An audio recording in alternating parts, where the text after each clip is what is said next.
दोस्तों, हम आप सबके लिए एक सोहर गीत, बहुत सुंदर सोहर गीत लाए हैं। भाई बहनों, आप सभी का आशीर्वाद होगा तो मेरा भी चैनल आगे बढ़ेगा। और हरिलवा के काले काले बाल, हरिलवा के काले काले बाल, ललनवा के काले काले बाल, हरिलवा के काले काले बाल। हरिलवा के बाबी बड़ी खुशीदार हो, हरिलवा के बाबी बड़ी खुशीदार हो, हरिलवा के बाबा बड़े कंजूस, हरिलवा के बाबा बड़े कंजूस,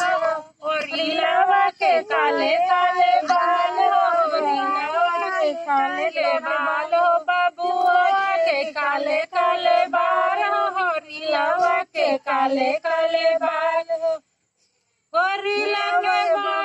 हरिला की बड़की मम्मी बड़ी खुशीदार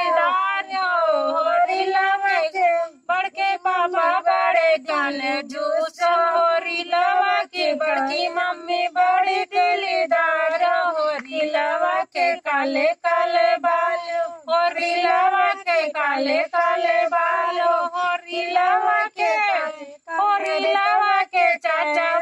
हरिलवा के चाचे बड़ी दिलदार, हरिलवा के चाचा बड़े कंजूस, हरिलवा के काले काले बाल, हरिलवा के काले